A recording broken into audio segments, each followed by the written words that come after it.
delighted to have Danial here and to congratulate him on his courage in presenting this case. So, firstly, Danial.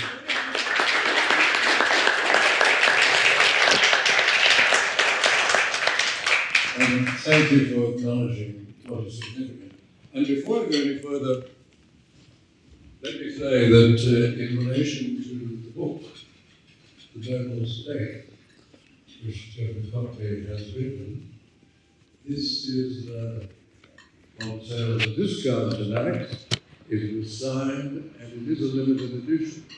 I noticed that I have a copy of it in the limited edition, and I'm number 11. My copy is number 11. Number 1 went to the King. Well, let me first start, Danial. In 1979, how did the mullahs seize power? How did they get power in Tehran? First of all, thank you for having me. In 1979, what happened was the result of a few years of action against the government of Iran. The leftists attacking people left and right. When I say left and right, I don't mean political left and right. I mean geographical left and right. Leftists attack people here and there. They tried to seize a few posts, they killed people, and the final act was actually today in 1978, which they burned a cinema Rex, with 600 people alive. And that was what started the 1978 rebellions, which led to 1979 overthrow of the government. Prior to that, mullahs had arranged their own network of influence through the mosques, and they almost took control of the society, of the narrative that the society was faced, and with the help of some actors here and there, which hopefully we'll talk about, they were able to put pressure on the Shah's government through human rights apparatus and international relations law. And added to that, the factors of economic instability and the energy crisis of 1977, all added together, resulted in, plus the illness of the Shah himself was a major playing factor there. And all of that led to the overthrow of the Iranian government. And the only group or the faction that had enough power to take control was the Islamists, now we know as mullahs. There's a book published in London recently. It has a beautiful Persian cover on it. It's called King of Kings, The Fall of the Shah, the 1979 Iranian Revolution and the Unmaking of the Modern Middle East. It's by Scott Anderson. And he says this: over the span of the Shah's rule, the per capita income increased 20 times, the literacy rate quintupled, the lifespan doubled, 500,000 university degrees were earned overboard by Iranians. The network of universities in Iran were the finest in the region, in the Middle East. Women enjoyed greater freedoms, and you can see that in that lovely photograph of young women sitting in Tehran, which is on the booking site. Women enjoyed greater freedoms than almost anywhere else in the Islamic world. They filled a number of important mostly second tier, but important government positions.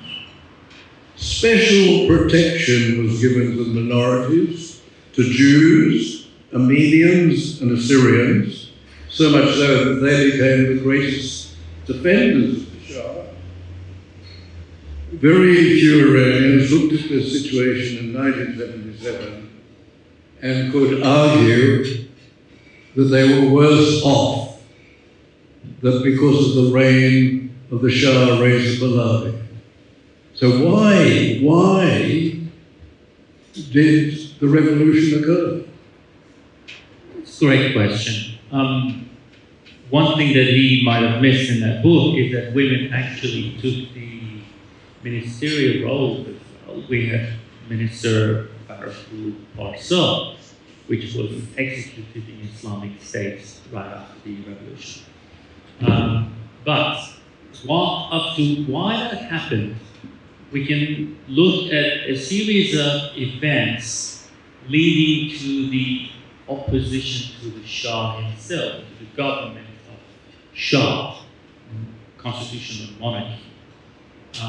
First of all was the overthrow of the Qajar dynasty, which then was followed by the Pahlavi dynasty taking power. That was in the 20s. That was in the 20s. When you add these up, you can see the flow. So first was that. And then in the same 15 years that Reza Shah had reigned, Reza Shah first was in power, he actually took control of the entire of the nation and turned it from like an informal federalist state into a centralized state, and made some great progress there. If I could interrupt you, but in the 70s, is it a fact, as is claimed, that the President, Jimmy Carter, pulled the rug from under the Shah? It is, yes. So, I'm going to shorten that because you obviously are bored by that. But his son, Mohammad Reza Shah, late Shah Imam, took power from the mullahs and the feudals. They became the enemies of the Shah as well. And he oppressed the communists who wanted to overthrow the Shah government and wanted to make it a republic, satellite republic of the USSR. So all of those forces joined together, Qajars, the mullahs, the feudals, and the communists, all joined forces together to lead to the 1979 revolution. But there were foreign influences as well, like Jimmy Carter, who pressured the Shah on the human rights situation, which was obviously made up. The numbers that they claimed that the Savat was holding or was torturing were vastly. Didn't this forget the principle, I think it was President Johnson who expressed this, and that was, to put it vulgarly, he may be a son of a bitch, but he's our son of a bitch. It's silly, it is infantile to undermine your own allies. Why on earth would Jimmy Carter do that? Well, Democrats have a record history of abysmal foreign policy. True. I mean, they were the ones who dropped an atomic bomb on Japan. They were the ones who helped Khomeini come into power. And up until today, if you look at their record, they were the ones who gave Islamic Republic billions of dollars. They were the ones who helped Islamist jihadists in Afghanistan defeat the communists. And they were the ones who then again gave Afghanistan back to Taliban in that manner. So I was in France at the time of the revolution. I was at the University of Paris, and I remember distinctly the French under Giscard d'Estaing gave a home at Neuf-Rochelle to the Ayatollah. They gave him a place, they promoted him, they sent him in an Air France jet to Tehran to take power. Now, what were the French up to? The unwanted delivery. No, what did you say? Yeah, the unwanted delivery. I mean, the French have a history of being against monarchies in general. But I don't know, maybe they had a beef with the Shah, being the power in Iran and controlling energy of the OPEC nations, having influence on the OPEC nations. Maybe they had that. But they were not alone in this. So the French were supposed to take Khomeini in exile. Exile obviously doesn't mean you help them send telegrams and send flyers and all of that to the target country. It must be annoying to an Iranian to see the interference of foreign powers in your country. For example, in 1941, the cooperation of the British with the Soviet Union in overthrowing the Shah's father on the grounds that he was too pro-German and installing the Shah. Yeah.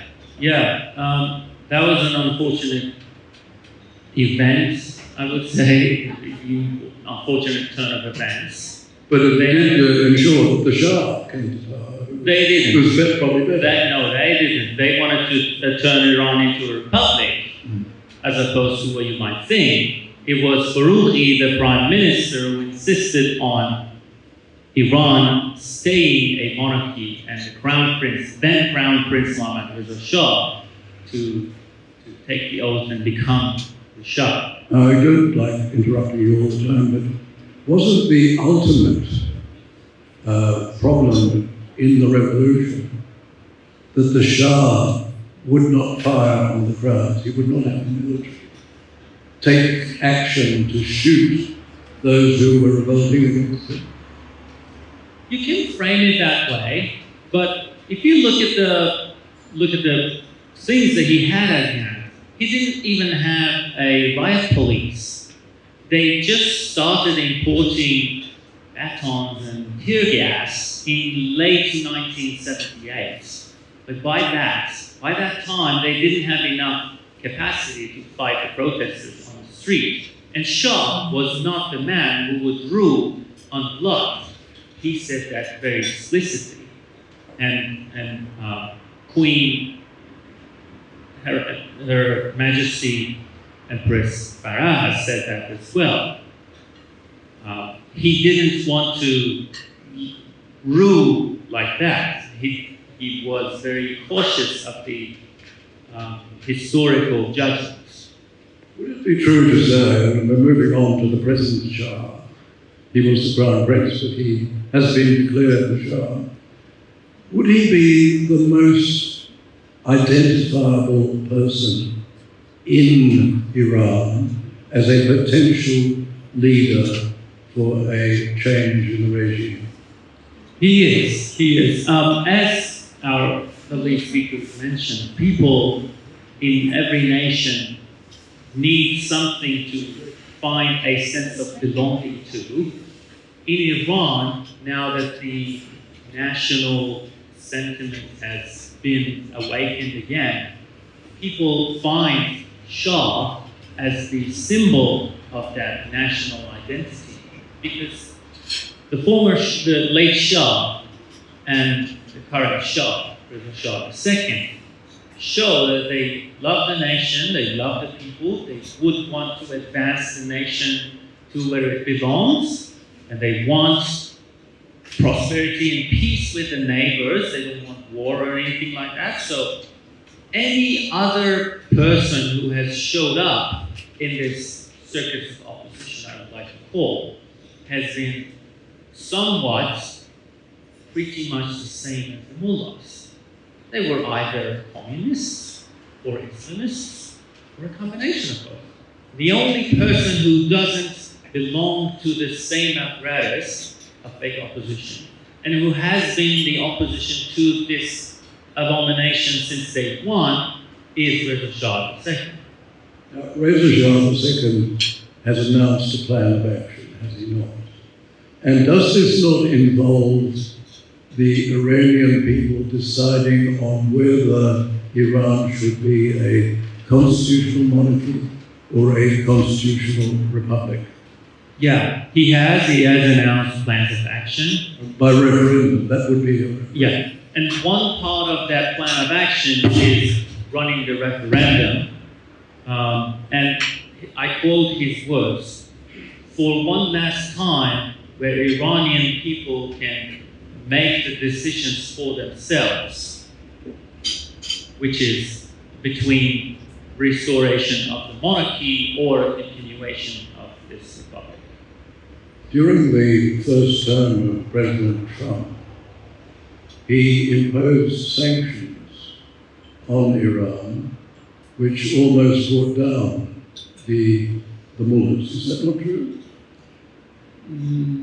Yeah, to a very good extent, but not all.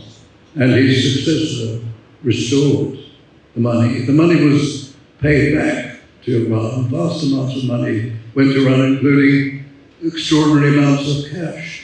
Typical Democrats.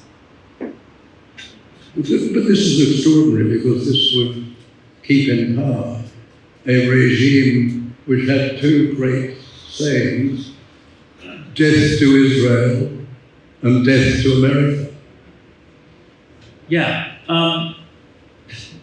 Listen, I don't know what to say to that, but they would love to keep the status quo, even though the status quo says death to Israel and death to America. But it's also curious you mentioned that while they say death to America, their children live and work in America. You would be baffled by how many of the children of the first circle of the rulers of Iran live in America. Did not President Obama work out a nuclear deal which would allow Tehran to develop nuclear energy, knowing that this would then be used for military purposes? That was a 10-year deal. That deal was to allow the mullahs to enrich uranium, not just for electrical power use. And on top of that, he gave them some thousands of green cards that no one seems to talk about. So on top of the money that he gave them and the thing that they signed that allowed them to enrich uranium for peaceful purposes, they gave them some 2,500 green cards, as far as I can remember.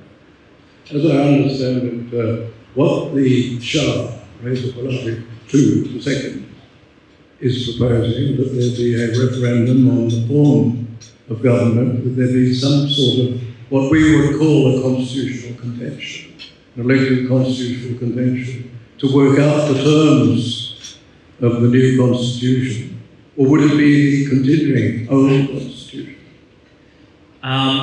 What we advocate for is the immediate restoration of the old constitution to avoid. Does the Shah, Reza Pahlavi II, agree with that?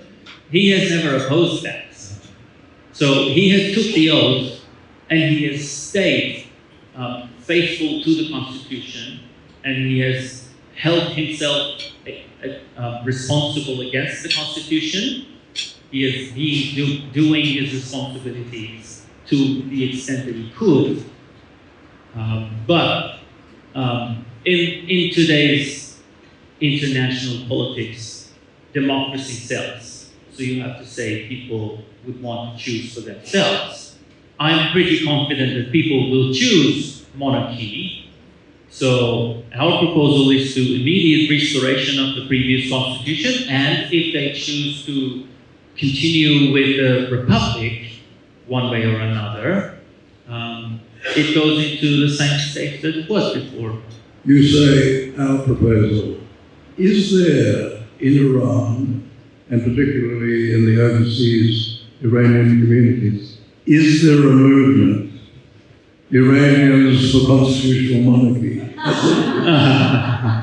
Yes, we are the movement. We are the Iranians for constitutional monarchy.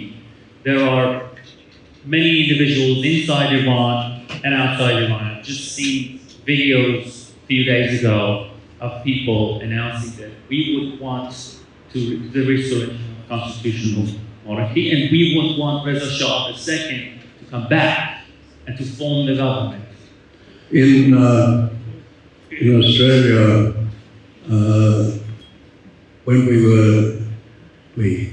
when Australia's constitutional monarchy was being established, there were discussions about the name of the organisation, and there was an alternative second name, and that was Leadership Beyond Politics. Leadership Beyond Politics. Is that what is being proposed for the new Shah, that he be beyond politics? That's what he proposes, yes. And the role of the Shah is exactly leadership beyond politics. The Australian system is not to be absolutely powerless, not to have a crown, which does all of those marvellous things that Tony Abbott referred to in the importance of a symbolic feeling for the country. It also has those final powers, those reserve powers, where, for example, a Prime Minister is behaving unconstitutionally. Is it planned that the Iranian monarch also have similar powers? I would hope so.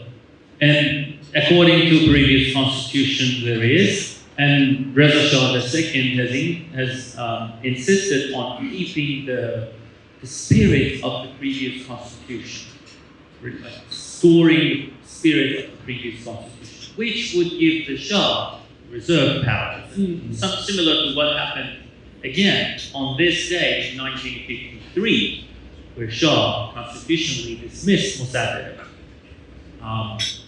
and restored and assigned another prime minister because he was in violation of the constitution. What would be the consequences for Iran if it were to become a constitutional monarchy? What do you mean consequences? Consequences, what effect would it have? At the present time, the Iranians labour under a government which harasses them, which is dictatorial, which obviously imposes great costs and burdens on them and doesn't allow them to decide how they should be run. Would Iranians be free? Yes, absolutely. So the very first clauses of the former constitution, 1906 constitution, the current constitution in exile, is the freedom of speech and freedom of ownership, like land ownership. In that book I referred to by Davidson, the recent one, King of Kings, he points out that Iran under the Shah was the dominant power in the Middle East. It had the fifth greatest army in the world with the latest weapons possible. It was a significant power, but it was one of our powers. It was a part of the Western powers.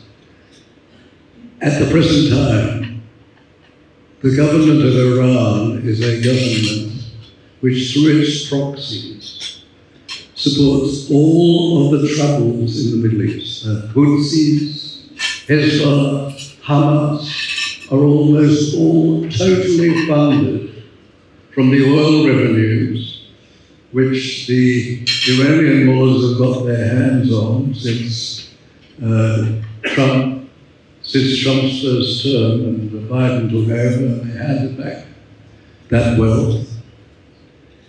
What can we expect in the Middle East, in an Iran, a powerful country, 80, 90 million people, a very strong army, a great culture, a long history, an extraordinary history, a land of great magic and great artistic endeavor?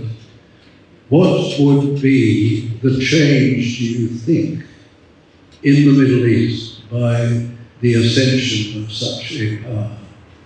First of all, you would have a country that respects other nations in their affairs. So you won't see proxies fighting with others and trying to exterminate other people. Second of all, you would have a country who works on the sense of being a nation rather than being an Islamic caliphate, and to push the Islamic narrative, Islamist narrative towards that. So these are the first two things that you would see. And then after that, there's a whole country to rebuild. There's a whole country to rebuild. So if you would want to know what happens for the first 10, 15 years, Iranians will be very busy rebuilding the infrastructure of our country, which has not seen even a single screw being fitted in the past 50 years almost. Danial, Taghaddos, thank you so much for explaining